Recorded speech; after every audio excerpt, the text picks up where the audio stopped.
Dimensinya itu spirit, tak kelihatan. Lega. Jadi kelegaan itu adalah satu sudut dari mana kita dapat melihat kemuliaan itu.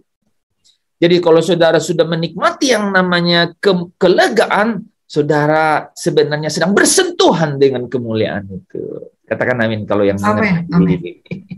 Yes, this is it is. Jadi salah satu elemen dimensi bersentuhan dengan kemuliaan itu adalah kelegaan, saudara. Ya, elemen lain adalah ketenangan. Nah, saudara tahu bahwa kelegaan itu hanya bisa dirasa oleh batin kita, saudara, ya, batin kita. Tetapi pada saat kita keluar sedikit dari batin kita, maka pikiran kita harus menikmati ketenangan. Nah, saudara, ya, itulah kenapa Yesus berkata, marilah kepadaku, hai kamu yang letih, lesu, dan berbeban berat, aku akan memberikan ketenangan, kelegaan kepadamu. Kelegaan kepadamu, ya. Tetapi kalimat berikutnya, ayat berikutnya berkata, belajarlah daripadaku, ya. Aku ini lemah lembut, rendah hati, maka jiwa akan mendapat ketenangan. Ya. Kelegaan baru tenang, ya. Iya. Jadi dia bersumber dari dalam keluar, memang, ya. Ada pusat pusaran yang utama. Ini bisa jadi khotbah nih, Pak, ya? Iya, memang begitu. Sebenarnya Yesus datang untuk ini. Ya, memang banyak sekali caranya kita harus ditransformasi. Tetapi dia datang untuk membawa kita semua ini yang dalam belenggu pikiran kita yang diseret dan terikat dengan semua filsafat duniawi. Dalam satu kata disebut ilah zaman. Nah, dia tidak datang dan bersentuhan dengan itu langsung, tapi dia datang dan tinggal di hati saya dan saudara. Makanya disebut rumah. Tempat di mana kita nyaman, ya. Dan Yes, ya, dan kalau kita bicara mengenai rumah, orang boleh gaduh di luar, tapi kita bisa tidur di dalam rumah. Ya, kira-kira begitu kan?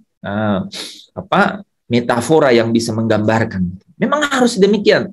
Saudara, apakah kita memiliki pertahanan selain itu?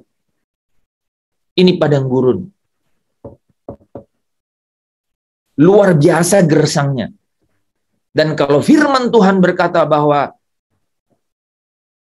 dunia ini, padang gurun ini sedang lenyap dengan segala keadaannya, ya, segala keinginannya, maka semakin hari pasti kita semakin perlu lebih tenggelam lagi di dalam dimensi kelegaan itu. Dan itu ada di rumah Bapa. Ada di rumah Tuhan tempatnya. Dinamikanya akan terus bergejolak sampai satu hari nanti.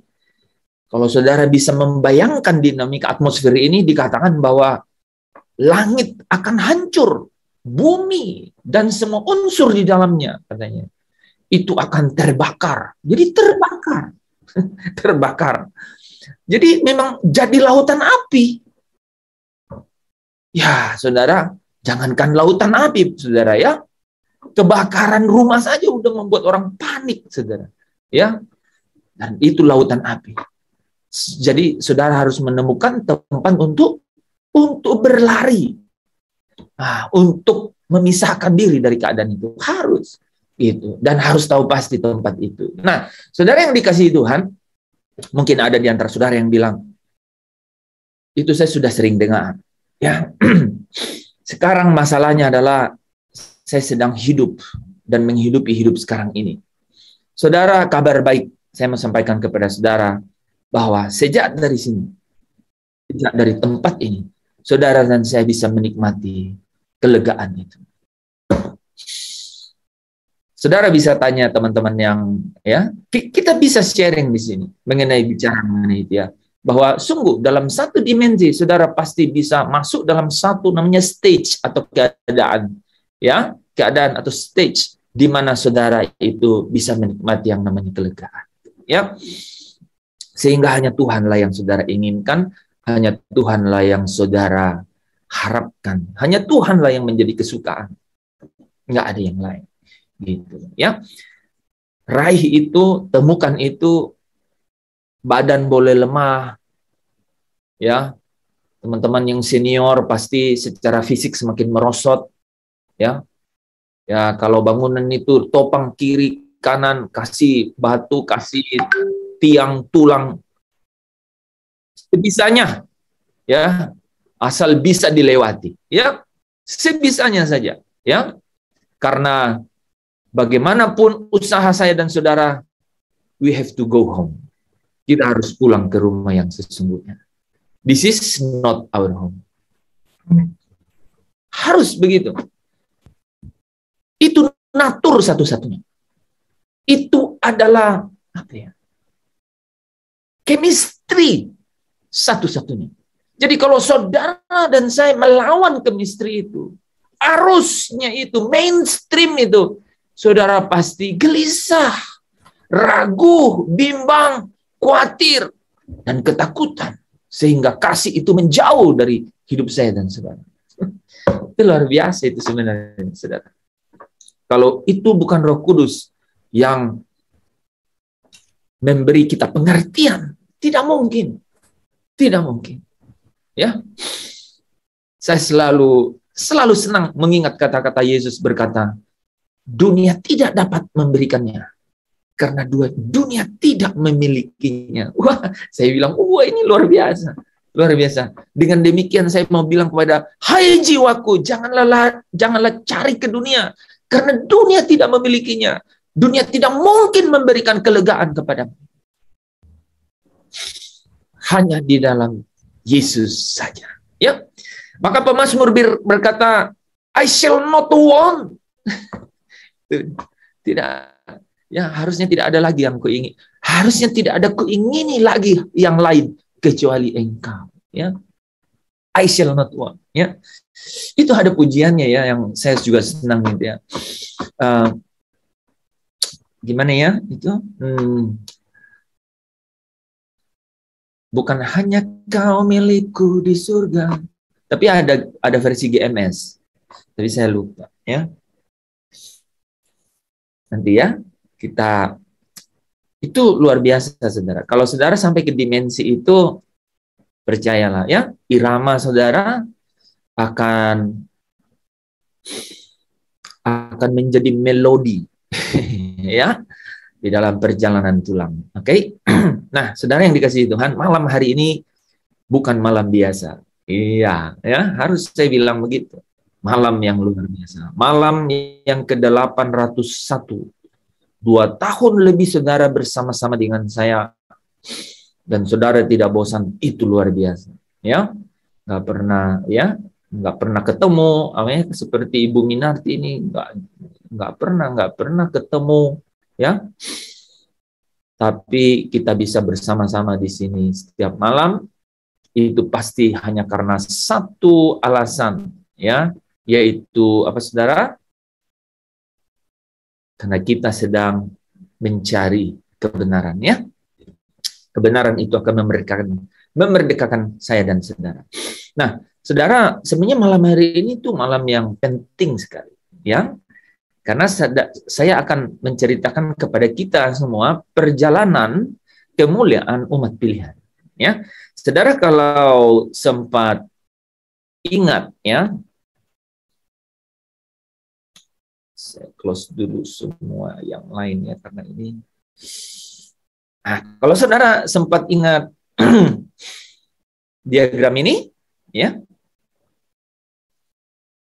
Diagram ini menggambarkan keseluruhan, ya, bagaimana manusia kemudian dapat menemukan atau sampai pada akhir kehidupannya. Tetapi untuk saya dan saudara yang rindu pulang ke rumah Bapa, siapa saja di sini yang kira-kira yang sudah rindu pulang ke rumah Bapa?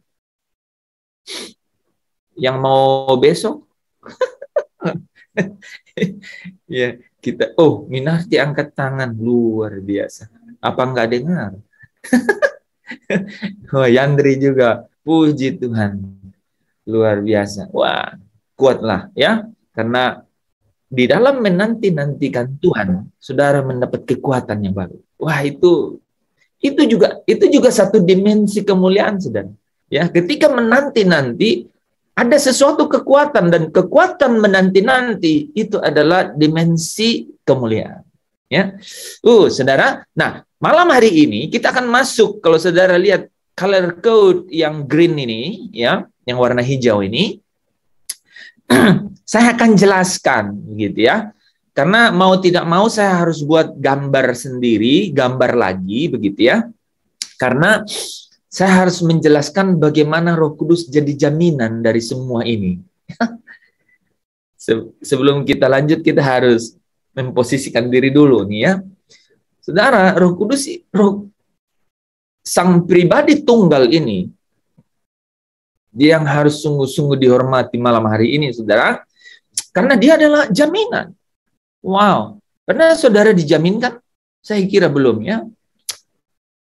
Belum lah. Jadi belum pernah merasakan bagaimana beratnya. Saudara pernah dijaminkan? Kalau saudara mendapat jaminan mungkin, tapi saudara dijaminkan mungkin belum. Penting sekali, saudara. Roh Kudus ini jadi jaminan. Jadi jaminan, saudara. Jadi Roh Kudus diutus oleh Bapa, gitu ya. Jadi jaminan, saudara. Saya nggak tahu kalau Bu Esther nggak pulang surga, apa Roh Kudus bisa diterima Bapa balik ke surga ya?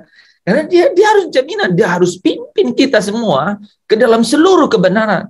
Supaya saya dan saudara apa? Pertama, menikmati kelegaan. Kemudian saudara dan saya dalam kemerdekaan. Orang yang tidak merdeka tidak dapat mengalami pembaharuan. Nggak bisa. Orang yang ada dalam tekanan sulit untuk berubah. Amin. Sulit, saudara. Ya, jangankan ini, kita ambil metafora yang biasa ya. Saudara kalau di dalam tekanan tidak mungkin berinovasi. Kalau saudara di dalam, ya kita ambil yang lebih sederhana lagi. Iya, betul, Pak. Kalau kita lagi pikir beras untuk minggu depan, saudara mana bisa pikir kolam renang? Nggak mungkin, saudara. Betul atau betul? Ini coba bayangkan ya. Jadi kalau kita tidak dalam, saya ulang ya. Jadi kalau kita di dalam tekanan sesuatu, ya, maka kita sulit untuk menjangkau atau melabuhkan pikiran kita keluar, saudara. Itu sulit, saudara, ya. Sulit. Jadi kalau kita nih, yang kita sedang pikirkan adalah sayur buat 2 hari nanti atau beras untuk besok, nggak mungkin kita mikirin, saudara ya, mau buat pondasi rumah. Itu sulit, saudara. Saudara bisa terima apa yang saya maksud? Ya. Amin. Itu secara jasmani. Nah, kita ini tidak bicara mengenai hal jasmani. Kenapa? Karena yang fana itu pasti akan berlalu. Ya, pasti akan binasa. Wow, ngapain pikirin yang binasa? Yesus bilang, bekerjalah untuk makanan yang bertahan sampai hidup yang kekal. Jangan bekerja untuk apa? Untuk makanan yang akan binasa. Ya, Yohanes 6 ayat 27. Saudara, saya undang saudara untuk bekerja untuk apa? Makanan yang bertahan sampai hidup yang kekal. Kuliah, oke. Kerja, oke. Tapi itu bukan tujuan akhir. Itu adalah tujuan antara. Itu adalah stepping stone atau batu untuk saudara meloncat jauh ke pelabuhan terakhir. Yang mengerti katakan amin. Amin. Amin. Amin. Ya, ingat ya, saudara kuliah, saudara kerja, saudara jadi apapun yang saudara peran apapun yang saudara perankan di sinetron kehidupan ini, jadikan menjadi stepping stone atau batu loncatan untuk ke pelabuhan terakhir di rumah Bapa. Oke? Nah, saudara yang dikasihi Tuhan, saudara, apakah cukup kekuatan untuk loncat? Rumah Bapa itu kan bukan di belakang langit biru, Pak. Langit-langit di mulut saya aja susah saya jangkau ya. Atau langit-langit rumah saya aja. Ini langit apa? Ya, Fani sakit apa? Sakit gigi. Hah? Ya, kalau kamu punya iman, ya, iman itu akan ya membangkitkan kuasa dalam dirimu, ya. Obat terbatas, tapi kuasa Allah, kuasa Tuhan tidak terbatas, ya. Amin. Mana Onsi? Onsi, letakkan tangan kananmu di atas Fani. Mana Fani? Fani sakitnya apa? Pegang yang sakit sekarang. Orang sakit, Pak, ada Amanda. Ya, mana? Pegang. Kamu mana? Ini kalian yang punya kuasa di situ banyak sekali. Onzi, Faninya ada di situ. Iya, Bapak, ada di sini. Pegang mana? Tangan kamu mana? Pegang bagian yang sakit sekarang. Mana sakitnya apa? Bagian apa? Oke, sudah ya. Teman-teman, di tempat engkau berada, angkat tanganmu. Kepada Onsi. Dalam nama Yesus, kami anak-anak Allah, ada kuasa di atas kami, tangan kami menunggu, mulut kami ada kuasa. Dalam nama Yesus, kami perintahkan ada kesembuhan yang mengalir. Saat sekarang ini, setiap sel-selnya hamba perintahkan dibangkitkan dan dipulihkan dalam nama Yesus. Setiap penyakitnya dihancurkan dalam nama Yesus, dan dia dipulihkan sekarang ini dalam nama Yesus. Dalam nama Yesus terima mengalir kesembuhan itu, dan engkau bangkit, engkau duduk dalam nama Yesus, engkau mendapat pemulihan itu. Dalam nama Yesus, kuasa dari tempat yang maha tinggi mengalir, dan malaikat Tuhan sedang turun, dan engkau akan segera disembuhkan. Dalam nama Yesus, amin. Amin. Ya, Onzi ya. Amin. Engkau anak Allah yang ada kuasa di mulutmu ya. Perkatakan engkau sembuh. Coba-coba aja Onzi, siapa tahu terjadi. Sehingga imanmu dibentuk. Ya, saya tadi doa menarik tuh, ada kata-kata yang saya keluar, saya bilang, sekarang kita sedang di atas dasar ini disusun ya bangunan-bangunan yang tidak tergoncangkan. Nah, ya, di dalam setiap kelegaan-kelegaan yang kita alami itu bukan untuk kita nikmati, saudara, tapi kelegaan-kelegaan itu membangun manusia batinnya kita tahap demi tahap yang tidak dapat digoncangkan oleh dunia ini, yang akan bertahan sampai kepada kesudahan zamannya.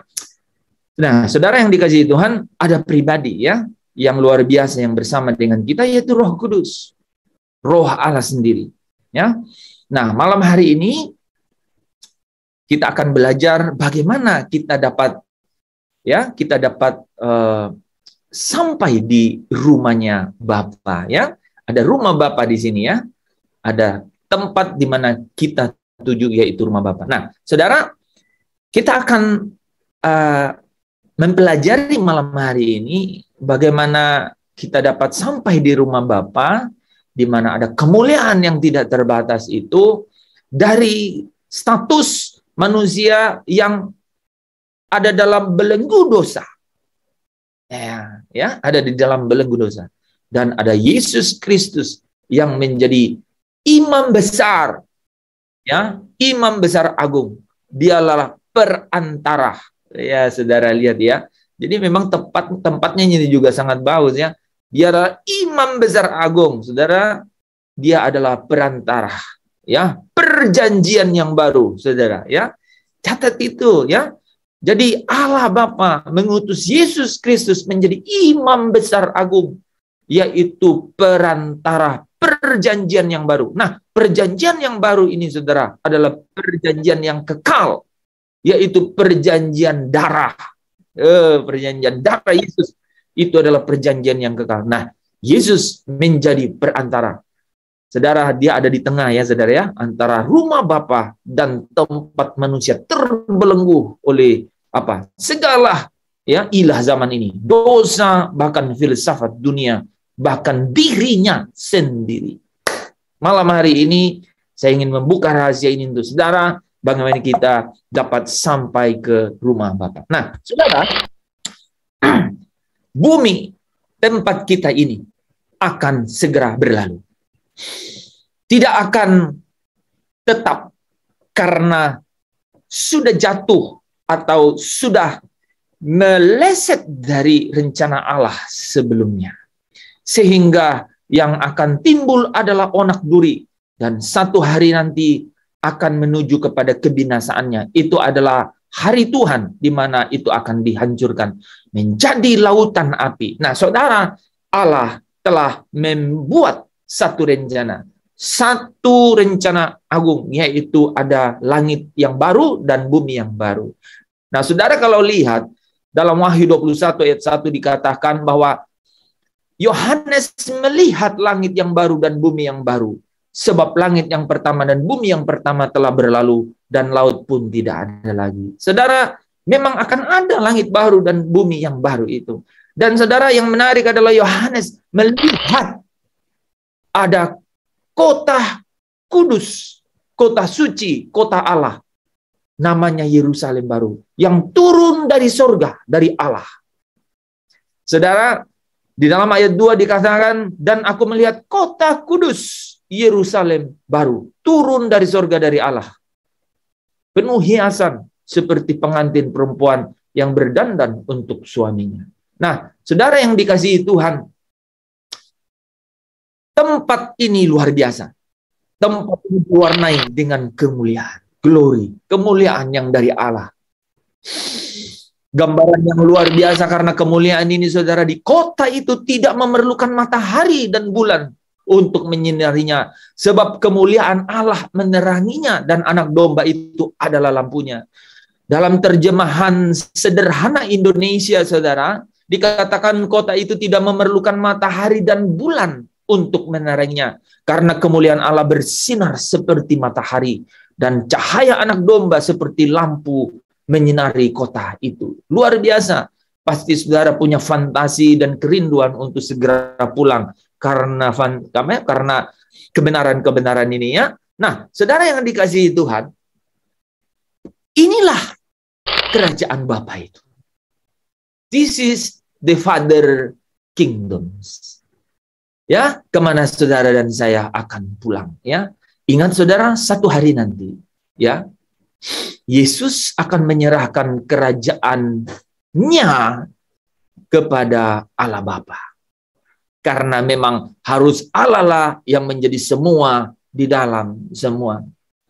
Saudara, di dalam ayat ini 1 Korintus 15 ayat 24 sampai 28 dikatakan bahwa sesudah ia membinasakan segala pemerintahan, kekuasaan dan kekuatan, ia menyerahkan kerajaannya kepada Allah Bapa. Karena ia harus memegang pemerintahan sebagai raja sampai Allah meletakkan semuanya, semua musuhnya di bawah kakinya. Saudara, dia menjadi raja. Berarti dia juga punya kerajaan, saudara, ya. Yesus punya, namanya kerajaan Kristus, saudara, ya. Dia sebagai raja, ya. Nah, saudara, dikatakan bahwa sampai semua musuh di bawah kakinya, dan musuh yang terakhir yang dibinasakan ialah maut. Musuh yang terakhir yang dibinasakan adalah maut, ya. Saudara, musuh yang terakhir yang dibinasakan adalah maut. Sebab segala sesuatu telah ditaklukkannya di bawah kakinya. Tetapi kalau dikatakan bahwa segala sesuatu telah ditaklukkan, maka teranglah bahwa ia sendiri yang telah menaklukkan segala sesuatu di bawah kaki Kristus. Allah sendiri yang menaklukkan segala sesuatu di bawah kaki Kristus, saudara, ya. Tetapi kalau saudara bisa perhatikan, tetapi kalau dikatakan segala sesuatu telah ditaklukkan di bawah Kristus, maka Allah sendiri maka ia, Yesus sendiri sebagai anak akan menaklukkan dirinya kepada Allah yang telah menaklukkan segala sesuatu di bawahnya, supaya Allah menjadi semua di dalam semua, ya. Saudara, kalau ingin mempelajari bagaimana hubungan kerajaan Bapa dan kerajaan Anak itu terletak di dalam 4 ayat di dalam 1 Korintus pasal 15 ini, ya. Ya, saudara, jadi satu hari nanti we are going to our Father's Kingdom. Ya, kita akan pergi ke rumah Bapa, saudara.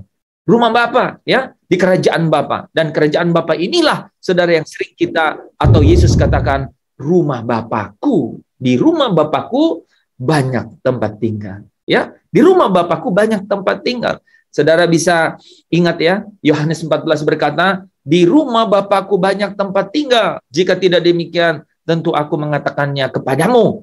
Sebab aku pergi ke situ untuk menyediakan tempat bagimu. Thomas bertanya, kami tidak tahu tempat ke situ. Wah, saudara, kemudian di ayat 6 Yesus berkata, akulah jalan dan kebenaran dan hidup. Akulah jalan ke sana. Ya, akulah jalan ke rumah Bapa. Tidak ada seorang pun yang datang kepada Bapa, kepada rumah Bapa kalau tidak melalui aku. Ya. Nah, saudara yang dikasihi Tuhan, kesanalah kita ya, melabuhkan seluruh ya pengharapan kita, tujuan kita ya, ke rumah Bapa. Ya. This is not your home. Ini bukan rumah kita, ya. Selalu ingat ya, sehebat-hebatnya pesta pasti berakhir. Sesukses-suksesnya saudara, ada waktu yang akan menghabiskannya, membatasnya. Tetapi kehidupan yang sesungguhnya ada di rumah Bapa, di tempat di mana engkau akan bersahabat dengan Allah dalam waktu yang tidak terbatas. Siapa yang mau? Siapa yang rindu untuk pulang? Amin. Ya, ya, saudara. Kalau saudara, saya mau katakan bahwa masalah kita itu tidak akan pernah berhenti. Ya, Matius 6 ayat 34 berkata, kesusahan sehari cukuplah sehari. Besok punya kesusahannya sendiri. Berarti besok pasti susah. Besok pasti susah. Yesus yang bilang. Jadi saudara harus tahu persis bagaimana harus memiliki kecermatan dan kecerdasan untuk melewati tempat yang sementara ini. Ya. 70, 80 tahun kita hidup, tapi pasti selesai. Kita pasti pulang. Dan saudara harus tahu bahwa di waktu yang sempit di mana kita ada ini, di tempat ya, di waktu yang pendek, di tempat kita menghabiskan waktu di bumi ini, itu akan terrefleksi di dalam waktu kekekalan, saudara. Apakah saudara dan saya akan menuai kemuliaan di dalam kekekalan atau kehinaan di dalam kekekalan? Waktu yang pendek ini kita harus isi. Kesempatan ini kita harus jadikan menjadi kesempatan untuk menghasilkan nilai-nilai yang berharga yang dapat kita tuai nanti di dalam rumah Bapa. Saudara, pertandingan ini singkat. Dan kalau saya katakan pertandingan itu artinya ada yang kalah dan ada yang menang. Mari berjuang untuk menjadi pemenang-pemenang. Amin. Nah, saudara yang dikasihi Tuhan, ya, karena begitu besar kasih Allah akan dunia ini, karena begitu besar kasih Allah akan dunia ini, Yesus menjadi perantara, saudara. Yesus menjadi imam besar, saudara. Alkitab berkata, karena begitu besar kasih Allah akan dunia ini sehingga ia telah mengurniakan anaknya yang tunggal supaya setiap orang yang percaya kepadanya tidak akan binasa melainkan beroleh hidup yang kekal. 1 Yohanes 4 ayat 14 berkata, dan kami telah melihat dan bersaksi bahwa Bapa, saudara ya, dari rumah Bapa telah mengutus Yesus Kristus menjadi juru selamat dunia, bukan hanya untuk kita saja menjadi pendamai untuk dosa, tetapi apa saudara? Dosa seluruh dunia. Yesus menjadi imam besar agung. Dia perantara perjanjian yang baru. Supaya saya dan saudara dapat mempunyai kesempatan untuk pulang ke rumah Bapa. Satu rencana Allah ya, yang dapat membawa yang menciptakan satu keadaan ya, satu kesempatan untuk manusia dapat berjuang pulang ke rumah Bapa. Nah, semua perjuangan ini saudara itu kita nikmati hari ini di dalam kerajaan Kristus. Di dalam kerajaan Kristus. Setiap orang yang hari ini ada di dalam belenggu, ya, belenggu dosa, tidak punya mata tak dapat melihat, punya telinga tak dapat mendengar. Saudara pasti bisa rasakan orang-orang yang tiap hari hanya dapat menolak Injil, bahkan mengatakan segala sesuatu, padahal itu adalah kabar baik yang datang kepada kehidupannya, tetapi mereka menolak. Saudara punya mata tak dapat melihat, punya telinga tak dapat mendengar, karena mereka dibelenggu di dalam kerajaan kegelapan. Ini luar biasa. Manusia tidak bisa lepas dari sana. Tetapi karena Allah penuh kasih, Allah Bapa di dalam kedaulatannya, saudara, membuka satu keadaan kepada setiap orang, untuk dapat, saudara, ya, untuk dapat memiliki kesempatan memilih jalan di dalam hidupnya. Setiap orang dikasih kesempatan untuk memilih jalan di dalam kehidupannya. Tetapi tahukah saya dan saudara bahwa hanya sedikit, ya, hanya sedikit saja yang bisa dapat merespon kepada panggilan Allah itu. Dan hanya orang yang percaya dalam hati, mengaku dengan mulut, mereka inilah yang dapat memiliki potensi untuk masuk ke dalam kerajaan Kristus, saudara. Firman Tuhan berkata, sebab jika kamu mengaku dengan mulutmu bahwa Yesus adalah Tuhan dan percaya dalam hatimu, maka Allah telah membangkitkan dia, ya, bahwa Allah telah membangkitkan dia dari antara orang mati, maka kamu akan diselamatkan. Karena dengan hati orang percaya dan dibenarkan, dan dengan mulut orang mengaku dan diselamatkan. Dan saudara, kepada setiap yang percaya, Markus 16 ayat 16 berkata, siapa yang percaya dan dibaptis akan diselamatkan. Tetapi siapa yang tidak percaya akan dihukum. Nah, saudara yang dikasihi Tuhan, setiap orang yang percaya dengan imannya, saudara, maka dia akan dibenarkan. Mereka akan dibenarkan. Dan setiap orang yang dibenarkan, setiap orang yang dibenarkan, setiap orang yang percaya, ini, saudara, Allah dalam kedaulatannya memeteraikannya dengan Roh Kudus. Roh Kudus dimeteraikan kepada setiap orang yang percaya, sehingga mereka dipindahkan dari dalam kegelapan ke dalam kerajaan Kristus. Firman Tuhan berkata, Ia telah melepaskan kita dari kuasa kegelapan dan memindahkan kita ke dalam kerajaan Kristus. Kita masuk di dalam kerajaan Kristus. Kita menikmati satu keadaan yang baru. Kita menjadi ciptaan yang baru, saudara.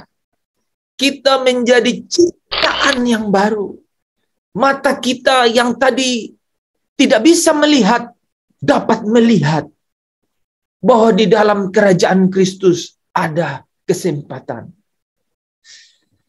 Ada sesuatu yang dapat kulihat dan kunikmati.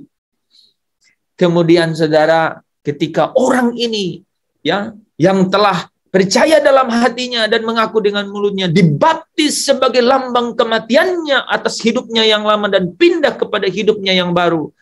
Itulah baptisan air, saudara, ya. Kalau saudara masih ingat, baptisan air itu apa, saudara? Adalah lambang kematian, yaitu tanda pertobatan, ya. Seseorang dari cara hidup yang sama dengan anak-anak dunia kepada suatu komitmen mengenakan cara hidup baru, yaitu gaya hidup Tuhan Yesus. Apa itu? Belajar hidup seperti Tuhan Yesus hidup. Saudara yang dikasihi Tuhan, dari tempat di mana setiap orang percaya ini telah ditenggelamkan di dalam kematian bersama dengan Kristus, dibaptis, saudara. Mereka matanya dapat melihat, menjadi ciptaan yang baru. Mereka sekarang mau mengikut Yesus. Mereka disebut murid Kristus, saudara. Saudara, mereka sekarang disebut murid Kristus. Dan saudara tahu, Yesus memasang satu target, ya, satu kondisi, satu syarat. Dia berkata, jikalau seorang datang kepadaku dan tidak membenci bapaknya, ibunya, istrinya, anak-anaknya, saudara-saudaranya, laki-laki atau perempuan, bahkan nyawanya sendiri, ia tidak dapat menjadi muridku. Jadi kita dipindahkan dari kerajaan kegelapan. Kita dilepaskan dari kerajaan kegelapan masuk ke dalam kerajaan anak. Tetapi kita bertemu dengan satu hal di sana, yaitu saudara harus meninggalkan segala sesuatunya untuk masuk mengikuti Yesus di dalam kerajaannya. Dikatakan bahwa tidak dapat menjadi muridku, saudara. Hanya orang-orang yang tetap di dalam firman-Nya. Maka orang-orang itulah yang sungguh-sungguh akan menjadi murid-muridnya, saudara. Saudara yang dikasihi Tuhan, mereka memiliki satu keadaan, yaitu ciptaan yang baru. Menjadi murid Kristus, saudara. Saudara, Bapa menyelesaikan pekerjaannya, memindahkan saya dan saudara ke dalam kerajaan Kristus. Dan Bapa terus, ya, melakukan dan menyelesaikan pekerjaannya. Dia ingat janjinya, saudara. Dia ingat janjinya. Ya. Janji yang dapat membawa saya dan saudara di dalam kerajaan Kristus itu menemukan sungguh-sungguh hidupmu yang baru. Hidup saudara yang segambar dan serupa dengan Allah itu. Dia memberikan Roh Kudus menjadi jaminan. Ini yang benar-benar kita harus mengerti, bahwa hanya dengan Roh Kudus jadi jaminan kita dapat sampai kepada rencana dan tujuan Bapa mengembalikan kita untuk pulang ke rumahnya. Ada Roh Kudus yang jadi jaminan, saudara.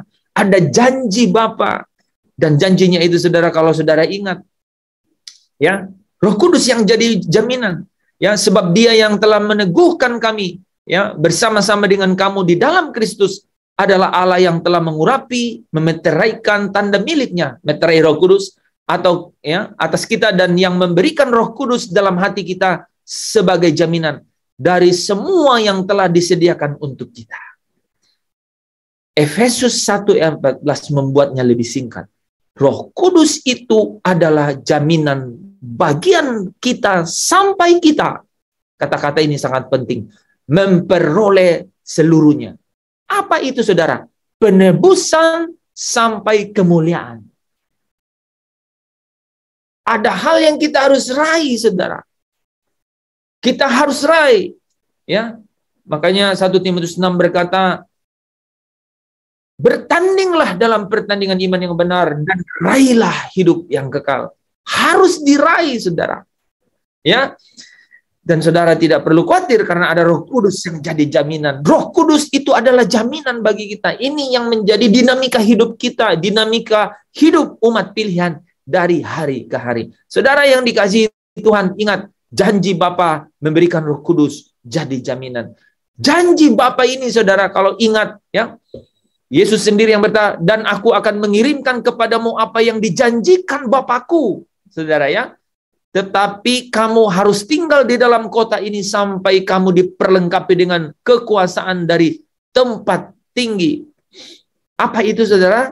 Suatu hari ketika ia makan bersama-sama dengan mereka, Yesus melarang mereka meninggalkan Yerusalem dan menyuruh mereka tinggal di situ menantikan janji Bapa, saudara.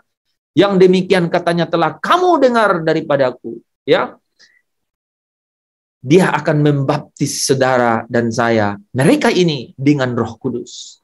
Janji Bapa ini janji yang mana, saudara?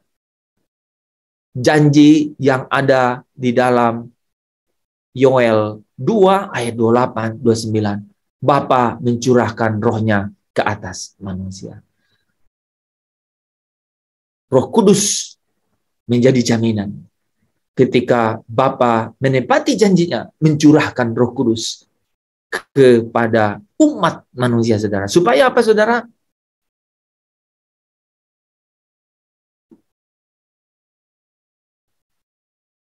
menggenapi rencana Bapa.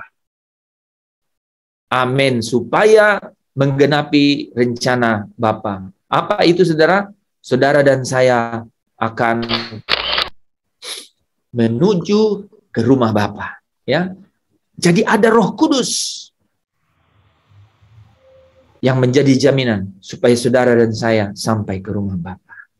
Nah, saudara yang dikasihi Tuhan, bagaimana proses ini atau bagaimana Roh Kudus ini menjadi jaminan buat saya dan saudara? Saudara bisa perhatikan bagaimana Roh Kudus bekerja menjadi jaminan untuk saya dan saudara. Jadi memang Dia yang benar-benar diutus oleh Bapa di dalam Yesus untuk menjadi pribadi yang menolong saya, menghibur saya dan saudara, bahkan membawa saya dan saudara, dalam kata aslinya dipakai menggiring. Menggiring artinya setengah memaksa, ya saudara, ya, saudara dan saya ke dalam kebenaran. Supaya saya dan saudara ditenggelamkan dalam kebenaran. Nah, saudara yang dikasihi Tuhan, itu dimulai dengan dibaptis dengan Roh Kudus. Dibaptis dengan Roh Kudus, saudara. Saudara yang dengan saya akan ditenggelamkan, saudara. Ya, ditenggelamkan di dalam penguasaan Roh Kudus. Ya, yang membawa saya dan saudara berjalan dalam Roh dan hidup dalam pimpinan Roh.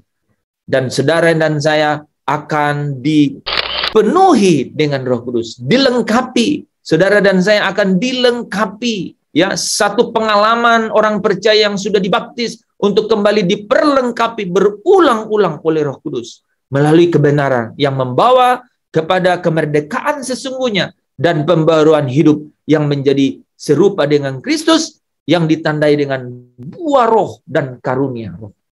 Saudara, orang-orang ini, saudara, menjadi manusia baru.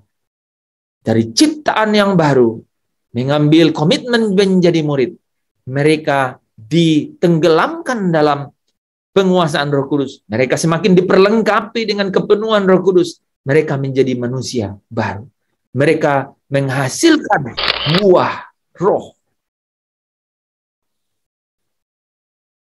Mereka memiliki kasih, sukacita, damai sejahtera, kesabaran, kemurahan, kebaikan, kesetiaan, kelemah lembutan, penguasaan diri. Bahkan saudara, 1 Korintus 14 ayat 1 katakan, kejarlah kasih itu. Mereka akan memiliki kasih itu. Mereka memiliki keinginan lebih untuk kemudian mengejar kasih itu. Dan mengusahakan diri mereka untuk memperoleh karunia-karunia, saudara. Saudara, manusia baru ini menghasilkan buah Roh dan semakin diperlengkapi oleh Roh Kudus dengan karunia-karunia. Sehingga mereka, saudara, hidup berjalan di dalam Roh. Mereka hidup atau berjalan di dalam Roh. Saudara yang dikasihi Tuhan, ketika mereka berjalan dalam Roh, firman Tuhan dalam Galatia 5 ayat 16 berkata, maksudku adalah hiduplah oleh Roh, maka kamu tidak akan menuruti keinginan daging. Mereka dari hari ke hari terus dibentuk, terus dipimpin, terus digiring, saudara, ya. Ini kata-katanya pakai kata digiring, saudara, ya, untuk dapat hidup tidak menuruti keinginan daging. Ayat 25 berkata, jikalau kamu hidup oleh Roh, baiklah kamu itu juga dipimpin oleh Roh. Saudara, orang-orang yang hidup berjalan dalam Roh inilah orang-orang yang kemudian hidup dipimpin oleh Roh. Dipimpin artinya mereka seirama berjalan, seirama dengan Roh Kudus. Mereka seirama dengan Roh Kudus. Dan saudara tahu, orang-orang ini yang dipimpin oleh Roh, mereka ini adalah orang-orang akan menjadi tawanan Roh, saudara. Ya, Paulus pernah berkata, tetapi sekarang sebagai tawanan Roh. Aku pergi ke Yerusalem dan aku tidak tahu apa yang akan terjadi atas diriku. Di situ selain daripada yang dinyatakan Roh Kudus dari kota ke kota kepadaku. Apa itu? Bahwa penjara dan sengsara menunggu aku. Saudara bisa bayangkan? Dia tahu persis bahwa penjara dan sengsara menunggunya. Tapi dia tetap ikut apa yang Roh itu katakan kepadanya. Dia sudah benar-benar menjadi tawanan. orang yang terus dipimpin oleh Roh Kudus, mereka akan menjadi tawanan roh. Mereka sungguh-sungguh hanya melakukan apa yang Tuhan mau. Tetapi aku tidak menghiraukan nyawaku. Wow. Saudara, aku tidak menghiraukan nyawaku sedikit pun, asal saja aku dapat mencapai garis akhir. Saudara bisa perhatikan, dan menyelesaikan pelayanan yang ditugaskan oleh Tuhan Yesus kepadaku untuk memberi kesaksian tentang Injil kasih karunia Allah. Roh Kudus jadi jaminan. Dia memimpin dan menyertai setiap orang-orang ini untuk dapat masuk ke dalam satu dimensi di mana rohlah yang sungguh-sungguh memegang kendali dalam hidup mereka. Nah, saudara yang dikasihi Tuhan, orang-orang seperti inilah, saudara, yang dikatakan manusia Allah. Mereka adalah anak-anak Allah. Mereka inilah teknon. Orang-orang ini, saudara, yang 1 Timotius 6 ayat 11 dan 12 katakan, tetapi engkau hai manusia Allah, jauhilah semuanya itu, kejarlah keadilan, ibadah, kesetiaan, kasih, kesabaran, dan kelembutan. Dan saudara, bertandinglah dalam pertandingan iman yang benar, dan rebutlah hidup yang kekal. Untuk itulah engkau telah dipanggil, dan telah engkau ikrarkan ikrar yang benar ini di depan banyak saksi. Saudara, mereka adalah manusia Allah, adalah orang-orang yang menjadi anak-anak Allah. Setiap orang ini, saudara, ketika mereka menjadi manusia Allah, orang-orang yang menjadi anak-anak Allah, saudara, inilah yang disebut pemenang. Mereka orang-orang inilah yang akan dimuliakan, saudara. Ya, dan ini luar biasa. Satu akhir, saudara, ketika di dalam Roma 8 ayat 17 dikatakan, dan jika kita adalah anak, saudara, dan jika kita ini adalah anak, kalau saudara adalah teknon, maka kamu adalah ahli waris. Maksudnya orang-orang yang berhak menerima janji-janji Allah itu, yang akan menerimanya bersama-sama dengan Kristus, yaitu jika kita menderita bersama dengan Dia, supaya kita juga dipermuliakan bersama-sama dengan Dia.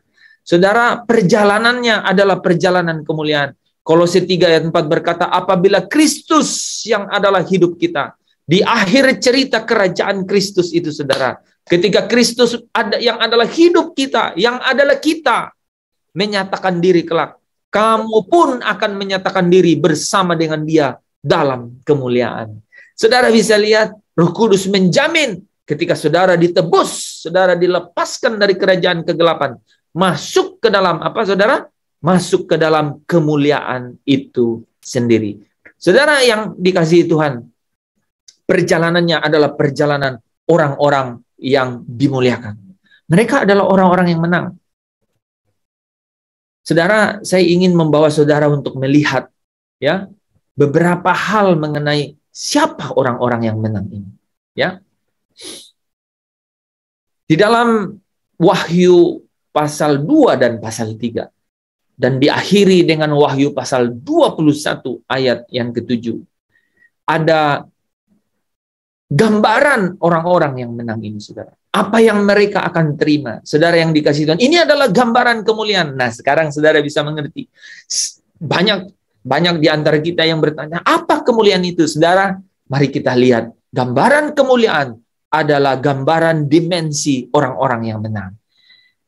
Wahyu pasal 2 ayat 7 berkata, barang siapa menang, dia akan kuberi makan dari pohon kehidupan yang ada di taman Firdaus Allah. Itulah gambaran kemuliaan. Haleluya. Pasal ayat 11 berkata, barang siapa menang, ia tidak akan menderita apa-apa oleh kematian kedua. Artinya saudara akan diberikan tubuh yang baru, tubuh kebangkitan, dan akan hidup selama-lamanya. Itulah gambaran dari kemuliaan. Dalam pasal yang ayat yang ke-17 berkata, barang siapa menang, kepadanya akan kuberikan manna yang tersembunyi, dan aku akan mengaruniakan kepadanya batu putih yang di atasnya tertulis nama baru, yang tidak diketahui oleh siapapun selain oleh yang menerimanya. Wah, saudara cari tahu ya, kira-kira nama saudara nanti siapa ya? Karena dikatakan tertulis nama baru yang tidak diketahui oleh siapapun selain oleh yang menerimanya. Saudara bisa bayangkan gambaran kemuliaan itu? Ada nama baru, saudara ya. Mari kita lanjut lihat siapa mereka itu, saudara. Kemuliaan seperti apa yang mereka akan terima? Ya, barang siapa menang dan melakukan pekerjaanku sampai kesudahannya, kepadanya akan dikaruniakan apa, saudara? Kuasa atas bangsa-bangsa. Saudara bisa lihat kemuliaan gambarannya adalah kuasa atas bangsa-bangsa. Saudara, ayat yang kelima berkata dari Wahyu pasal yang ketiga berkata, ia akan dikenakan apa, saudara? White dress-nya, pakaian putih, saudara ya. Aku tidak akan menghapus namanya dari kitab kehidupan, melainkan aku akan mengaku namanya di hadapan Bapakku dan di hadapan para malaikatnya. Saudara bertanya kepada saya, apa kemuliaan itu? Ini dimensinya, saudara ya. Saudara akan diakui namanya di hadapan Bapa dan di hadapan malaikat-malaikat. Kira-kira begini, ini Esther. Kira-kira malaikat maksudnya ya. Saudara, kira-kira demikian gambaran kemuliaan ya. Ayat 12 berkata apa? Ia akan kujadikan, wow. Ini the pillars of my father house. Soko guru di dalam bait suci Allahku, dan ia tidak akan keluar dari situ, dan padanya akan kutuliskan nama Allahku, nama kota Allahku, yaitu Yerusalem baru yang turun dari surga dari Allahku, dan namaku yang baru. Saudara, kemuliaan digambarkan dengan sangat luar biasa. Bahkan saudara, di ayat yang ke-21, saudara, Wahyu pasal 3, mereka adalah orang-orang yang ia akan kududukkan bersama-sama dengan aku di tahtaku, sebagaimana aku pun telah menang dan duduk bersama-sama dengan Bapakku di atas tahtanya. Kemuliaan itu, saudara, adalah gambaran saudara duduk bersama dengan Yesus di atas tahtanya. Yang bersukacita boleh katakan amin. Saudara, saudara di Wahyu pasal 21, saudara, ayat 5-7 berkata, ia yang duduk di atas tahta itu berkata, lihatlah, aku menjadikan segala sesuatu baru. Ini gambaran kemuliaan itu. Tuliskanlah karena segala perkataan ini adalah tepat dan benar. Semuanya ini telah terjadi. Aku adalah Alfa dan Omega, yang awal dan yang akhir. Orang yang haus akan kuberi minum dengan cuma-cuma dari mata air kehidupan. Saudara perhatikan bagian terakhir ini. Barang siapa menang, ia akan memperoleh semuanya itu, dan aku akan menjadi Allahnya, dan ia akan menjadi anakku. Amen. Itulah Roh Kudus yang jadi jaminan, saudara, supaya saudara dan saya memperoleh semuanya, seluruhnya. Saudara boleh mengkoneksikan dengan ayat ini, dengan frasa ini, memperoleh semuanya. Roh Kudus jadi jaminan untuk saya dan saudara untuk memperoleh semuanya. Saudara bisa sebut satu-satu apa yang saudara mau dapat peroleh tadi? Luar biasa, saudara ya. That is the glory. Itu adalah gambaran kemuliaan ketika Yesus menyatakan diri kelak nanti, saudara. Saya dan saudara akan masuk di dalam kemuliaan itu. Haleluya. Haleluya. Nah, saudara, segala sesuatunya itu, saudara, di bagian akhir, Bapa menutupnya dengan satu hal yang luar biasa. Ada meterai Bapa, saudara ya, yaitu apa, saudara? Meterai Allah yang hidup. The seal of living God, saudara. Itu adalah tanda di dahi, saudara. Ya, firman Tuhan berkata, janganlah merusakkan bumi atau laut atau pohon-pohon sebelum kami memeteraikan hamba-hamba Allah kami pada dahi mereka. Suara dari surga berkata dengan nyaring demikian, saudara. Ya, dalam ayat pasal 9 ayat keempat berkata, dan kepada mereka dipesankan. Saudara. Saudara dititip, saudara. Saudara ya, dan kepada mereka dipesankan supaya mereka jangan merusak rumput-rumput di bumi dan tumbuh-tumbuhan atau pohon-pohon. Melainkan, saudara, siapa yang harus dirusak? Saudara, pohon saja nggak boleh rusak, saudara. Tapi yang dirusak siapa, saudara? Manusia yang tidak memakai meterai Allah di dahinya, saudara. Itulah pentingnya saudara dan saya harus memiliki meterai Allah di dahi. Dan saudara, meterai Allah di dahi itu berbicara mengenai tertulis namanya, nama anak domba, dan nama bapaknya. Dan inilah yang disebut serupa seperti Yesus dan sempurna seperti Bapa. Serupa dengan Tuhan Yesus. Tujuan imanku berkenan di hadapan Bapa. Saudara, serupa seperti Yesus, sempurna seperti Bapa. Di dalam ayatnya yang keempat berkata, dan mereka akan melihat wajahnya. Saudara, this is the glory. Face to face, you will see your own God. Amin. Wow. Waduh, saudara. Ada lagunya tuh. Sampai kulihat wajahmu, katanya ya. Dan namanya akan tertulis di dahi mereka. Saudara, kalau saudara bisa lihat ya, perhatiin. Namanya, saudara, ini katanya, saudara di sini, itu sudah mewakili dua pribadi ini loh, saudara. Nama Allah, nama anak domba, dan nama Bapa. Ketika di pasal 22, ada yang menarik, saudara. Ada yang menarik. Kata namanya menjadi satu, saudara. Di dahi. Itulah yang menunjukkan bahwa di dalam Yesus secara jasmania penuh segala kemuliaan kealahan itu, kesempurnaan kealahan itu, saudara. Ya, saudara yang dikasihi Tuhan, Bapa akan memeteraikan saya dan saudara dengan meterai Allah yang hidup. Dan saudara, itulah yang akan meluputkan saya dan saudara dari pengerusakan, dari penghakiman. Dan berikutnya nanti akan saya bahas mengenai bagaimana saya dan saudara sesungguhnya benar-benar luput dari murka Allah itu. Dan saudara dan saya adalah orang-orang yang luput dari penghakiman atau penghukuman itu. Barang siapa yang ada di dalam Kristus, dia tidak akan ada lagi penghukuman. Roma 8 ayat 1 berkata, tidak ada lagi penghukuman bagi mereka yang di dalam Kristus. Artinya, mereka yang hidup menurut roh dan tidak hidup menuruti daging. Itulah gunanya. Kenapa saya dan saudara sungguh-sungguh harus dikasih Roh Kudus yang menjadi jaminan untuk membawa saya dan saudara dari meterai Roh Kudus untuk menerima meterai Allah yang hidup. Menjadi orang-orang yang menang, menjadi orang-orang yang dimuliakan. Haleluya. Haleluya. Amin. Amin. Amin. Saudara, kalau ada yang mau bertanya silahkan. Amin. Amin. Kita masih ada waktu 20 menit. Saya pilih untuk berhenti di situ supaya saya dan saudara bisa mendalami perjalanan kemuliaan umat pilihan, ya. Ada yang mau ditanyakan?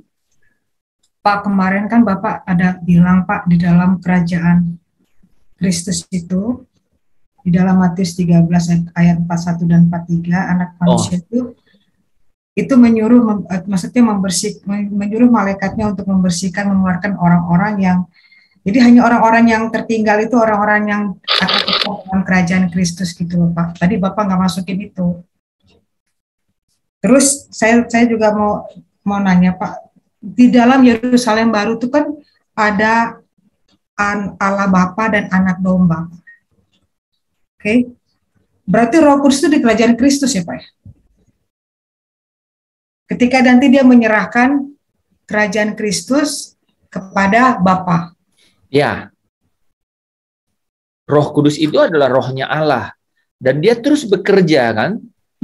Dia terus bekerja Berarti dia tidak tinggal di Yerusalem baru gitu Pak ya? Belum pada waktu itu belum. Maksudnya ketika kita bicarakan ini kan tentang kerajaan rumah Bapa. Ya. Ya, roh Allah itu sangat dinamis dan memiliki eksistensi yang sangat luar biasa. Memang itu materi yang saya hold malam hari ini, kita akan bahas besok, itu mengenai bagaimana sih Roh Kudus berdinamika di dalam kegerakannya sebagai jaminan. Gitu ya. Karena dia pasti dia masuk ke sudut sini, sudut sana, di dalam kehidupan, di setiap sisi kehidupan kita. Tentu saja kan. Nah, bagaimana dia bergerak? Nah, pertanyaan Bu Esther malam hari ini boleh saya jawab dulu bahwa Roh Kudus akan membawa kita itu, saudara, sampai dia menjadi saksi ketika saya dan saudara dimeterai dengan meterai Allah yang hidup. Ketika semua pengumuman barang siapa menang, dia hadir di situ. Wow, ya. Oke. Ya, jadi di Wahyu pasal 4 dan pasal 5, di tahta Allah ada roh Allah. Dikatakan di situ roh Allah yang bermata 7. Wah, saudara, dia hadir di sana, saudara.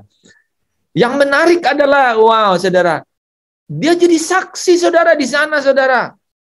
Ya, dia bisa bilang begini. Yes. Bapak saya tuh sudah bilangin Minarti, tapi dia bisa bilang begitu di sana nanti. Saya sudah bilang Minarti, dia tidak ikut. Itu saya membayangkan begitu. Saya waktu membahas itu, saya bilang, wow, roh Allah ada di tahta itu, dan dikatakan roh Allah bermata 7, itu artinya dia tuh sempurna, saudara, tidak bisa tipu dia, nggak bisa. Dia bermata 7 itu artinya semua rekaman jejak hidup saudara terlihat di hadapannya. Dia hadir di sana, saudara ya. Jadi ketika Yesus datang menunggang kuda putih untuk menghabisi maut sebagai musuh terakhir, nah, itu ada ceritanya itu ya, di Wahyu pasal berapa ya, saya lupa ya. Penunggang putih Yesus Kristus datang untuk menghabisi musuh terakhir, yaitu maut. Maka saudara, Roh Kudus itu sudah ada di tahta Allah, saudara. Ya, sebenarnya ada, saudara ya. Ketika dua saksi itu diangkat, itu Roh Allah itu sudah nggak ada di sini, saudara. Sudah selesai jadi jaminan dia. Sudah selesai jadi jaminan. Nah, saudara yang dikasihi Tuhan, memang sebelum itu terjadi ada pembersihan, saudara. Saya suka ini karena Bu Esther tuh lihai ya. Saya sebenarnya bukan saya lupa, saya ingat, tapi saya lewatkan. Tapi Bu Esther lihat bahwa itu terlewatkan. Nah, boleh kita bahas sekarang ya teman-teman, bahwa betul Roh Kudus, saudara, ya, memang bekerja di dalam kerajaan Kristus ini jadi jaminan. Tetapi ingat satu hal, bahwa ketika Kristus datang,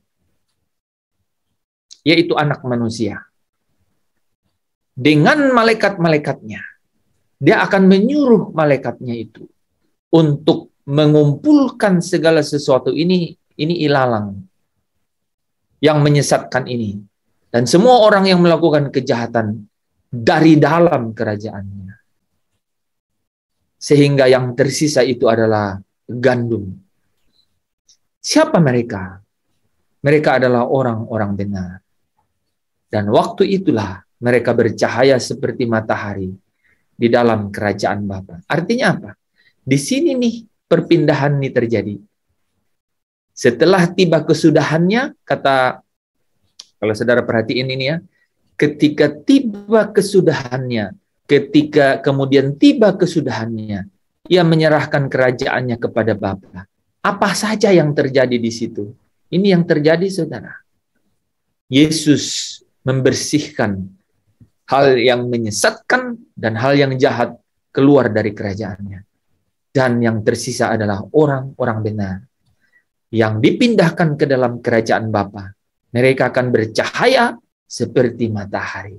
Saudara, yang bertelinga hendaklah mendengar. Ya, Bu Esther. Oke. Iya Pak, itu penting loh Pak. Peranan Roh Kudus itu loh Pak, jaminan itu loh keren. Iya, luar biasa itu. Saya sebenarnya ini kita ada waktu 15 menit, tapi pasti tidak cukup, sehingga saya bagus sekali karena pertanyaan itu besok saya akan bahas mengenai Roh Kudus jadi jaminan di dalam orang percaya. Bagaimana dinamikanya dalam orang percaya menjadi jaminan itu?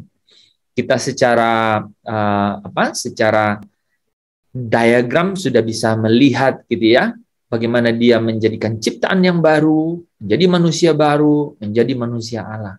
Tetapi apa sih dinamika yang terjadi di dalam ini? Oke, Roh Kudus menenggelamkan di dalam penguasaannya, kemudian dia memperlengkapi, bahkan berulang-ulang, bahkan dengan karunia-karunia gitu ya, menghasilkan buah, dilengkapi lagi karunia, hasilkan buah, lengkapi lagi dengan karunia, sampai dia benar-benar berjalan di dalam Roh.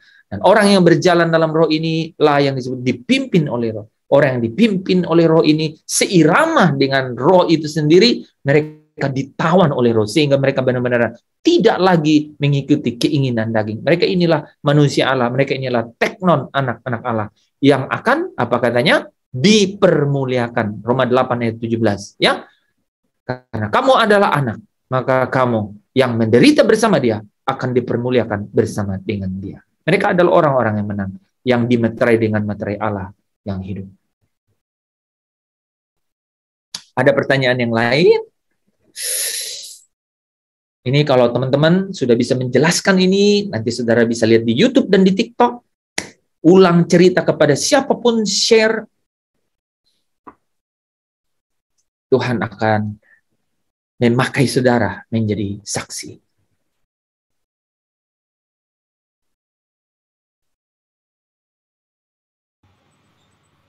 Ya, dari saya, Pak Hens, bagaimana respon kita dari setiap step yang ada untuk kita sampai ke rumah Bapak, sampai kita di materai, dinamika kitanya, respon kitanya. Yang Oke. Ya, ini pertanyaannya Pak Tadus mirip sama pertanyaan Ibu Esther. Mendorong saya untuk membuka slide itu. Tapi saya tahan. Karena itu adalah pertanyaan yang tidak mudah. Itulah sesungguhnya bagaimana kita di sini kau beri kelegaan. Karena Bapak sudah bertanya, sebenarnya Bapak cuma mau tanya bagaimana menerima kelegaan. Ya, harus berjalan melewati dinamika ini. Roh Kudus jadi jaminan. Nah, besok sebenarnya ada beberapa slide saja, tapi dalam dan padat, gitu ya. Karena demikianlah cara kita untuk bagaimana betul merespon. Bagaimana kita merespon baptisan Roh Kudus? Bagaimana, jangan ke situ, bagaimana kita merespon kalau kita ini adalah ciptaan baru? Kita ini adalah murid Kristus. Bagaimana kita merespon baptisan? Bagaimana kita merespon diperlengkapi dengan karunia-karunia? Bagaimana kita merespon untuk hidup mengikuti Roh dan tidak hidup mengikuti keinginan daging? Gitu. Karena kalau kita tenggelam di dalam itu semua, maka saudaralah orang-orang pemenang itu. Amin. Amin. Di sini kau beri kelegaan. Memang nggak ada kalahin lagu itu, saudara. Itu lagu itu sudah 20 tahun lebih, saudara, seumuran dengan dengan ministry itu didirikan. Di akhir ini mari kita nyanyikan lagu itu, Wester, sambil kita tutup session kita malam hari ini ya. Atau masih ada yang tanya? Boleh di chat. Oh ya, ini menarik nih. Saya ingin komentarin yang Pak Lepri bilang nih. Kalau saudara tidak merdeka, betul sekali itu. Itu saudara sulit sekali untuk dipenuhi Roh Kudus. Betul. Makanya Roh Kudus pekerjaan pertamanya ini lagi mancing-mancing lagi, buka slide itu tuh. Semua isi slide itu adalah semua mengenai itu. Bagaimana dinamikanya memang. Dan teman-teman, kita memang akan masuk dalam pelajaran itu, ya. Karena itulah yang tiap hari kita hadapi, ya. Tapi saudara harus menerima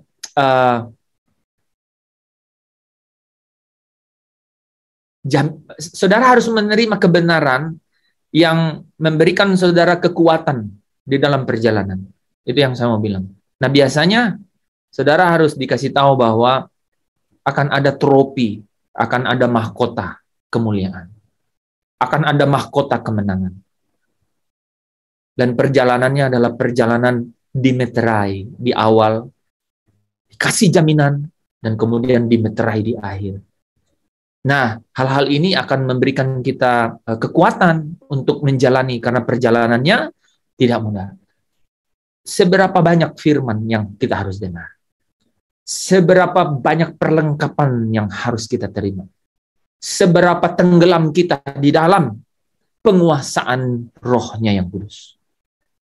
Supaya kita bisa dipermuliakan, supaya kita bisa menjadi pemenang. Seberapa? Nah, ini pasti jadi pertanyaan. Kenapa pekerjaan ini harus terus-menerus? Ya, sampai satu hari nanti ada kata sempurna. Ya. Nah, itu kenapa saudara kata sempurna itu pakai kata telios. Telios ini berbeda dengan kata sempurna yang dipakai di dalam perjanjian yang lama, ya. Telios itu relatif terhadap apa yang saudara diharapkan oleh Tuhan. Jadi kita mengerti teliosnya kita masing-masing. Dan telios kita masing-masing itu pasti memiliki dimensi apa, saudara? Perjuangan. Perjuangan. Ya, makanya manusia Allah dikatakan bertandinglah dalam pertandingan iman yang benar. Dan raihlah hidup yang kekal. Rebutlah atau raihlah hidup yang kekal. Oke, saudara yang dikasihi Tuhan, mari kita siapkan hati, karena saudara, Yesus berkata, kalau saudara sedang ada di dalam kegelisahan, saudara sedang ada di dalam kepenatan, ya, saudara harus benar-benar bertemu dengan kelegaan itu. Harus ketemu. Saudara boleh terima sertifikat sebagai tanda lulus, terima gaji sebagai upah, terima komisi sebagai hasil dari usaha, terima hasil investasi apapun, tapi saudara yang dikasihi Tuhan, itu tidak dapat menggantikan apa yang dapat mengisi ruang batin saya dan saudara, yaitu kelegaan. Dan itu dunia tidak dapat memberikannya, karena dunia tidak memilikinya. Di dalam Kristus, harta itu harus digali. Dan caranya adalah saudara harus menjual seluruh milik saudara untuk menukarkannya dengan harta itu. Di sini kau beri kelegaan. Silakan. Di rumahmu, Tuhan.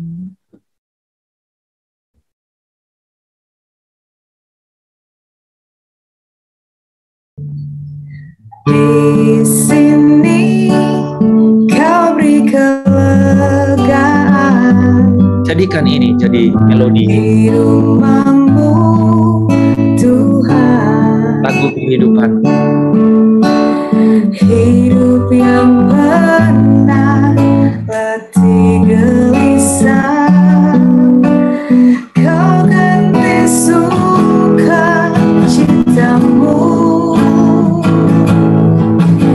Di tempat perhentian Bapa,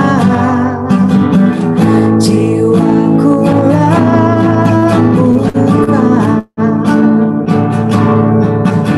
damai sejahtera dari tatamu, penuhi hati ini di semua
Dan sebab hanya di sini